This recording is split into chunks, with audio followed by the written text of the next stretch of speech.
Omubaka wa Paalamenti omuyeke yali yafiika mu kulayizibwa ku ssabbiiti ewedde Dr. Michael Yiga Bukenya ow'e-Bukuya alayiziddwa. Ono afuuka omubaka w'ebitaano 28 mu Paalamenti ey'omulundi ogw'e12. I, Bukenya Michael Yiga, swear in the name of the Almighty God that I will give. Bukenya agamba nti ebyalo birawanyindo okwegala byamulemesa okubaawo ku lunaku mulindwa nti naye yawandiikira Paalamenti ng'agisaba emuweeyo akadde kubanga teyali mu ggwanga.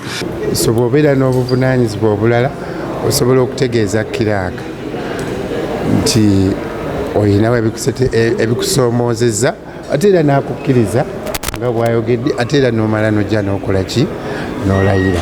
Agamba nti obutalayira ku lunaku luli kyakosaamu abantu b'e Bukuya naye ebirayiro amaze n'abikuba ng'era mwetegefu okubaweereza obulungi. Era nsuubira tugenda kufuna ebingi ebisingako bye tubadde nabo emyaka egy'emabega. Kati ebulayo ekifo kimu kyokka eky'omubaka omukyalo ow'e Kalangala nga kino enteekateeka okukijuliza zigenda mu maaso. Mu ngeri y'emu omubaka wa Busiro East Sarababiri Ekitiyo alangiridde nga bw'avudde mu lwokaano olw'omumyuka bwa sipiika wa Paalamenti oluvannyuma lwa General Muhoozi Kayini Rugaba okuddiramu omumyuka wa sipiika Thomas Tayebwa addemu avuganye ku kifo ekyo. Bw'oba oyagala eggwanga ng'oyagala Paalamenti ng'oyagala ebintu bitambule bulungi okusinga bwe bibadde bitambula, twendo singa omwami ono era tumuwagire. Babiri ategeeza nti yali awagira Amongo era nga takyejjusa kubanga nnyina yali amulagira. Ategeeza nti yabadde sipiika Amongo y'omu ku baali emabega w'okumuyigganya ng'amusibyeko amatu g'embuzi nti yawuutanya ensimbi mu kibiina ekitwala omuzannyo ogw'abakyala ogw'okubaka mu ggwanga.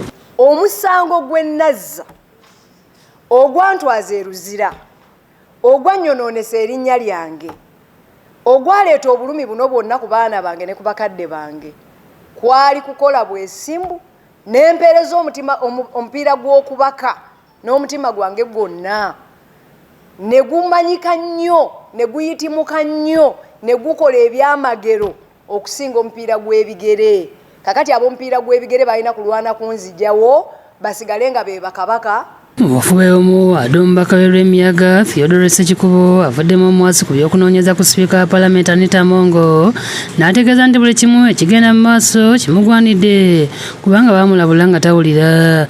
Kati bamaze okulaba nga ekintu kimeze ebiwawaatiro kimeze amayembe kitomera kati bajjukira kati okugamba nti nedda kimala.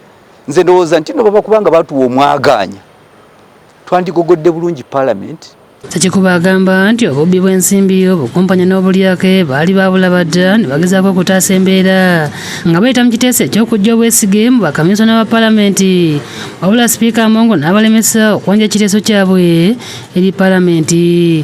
Ne tuleeta obujulizi bwonna obwetaagisa naye ne kittirwa wano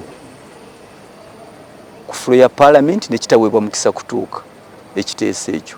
Oba oli awo tetwandituuse wano tutuuse we tufaanana. Agamba nti okuva olwo ye ne banne abakulu babateekako ekiyinja okutuusa bwe babafulumya Paalamenti.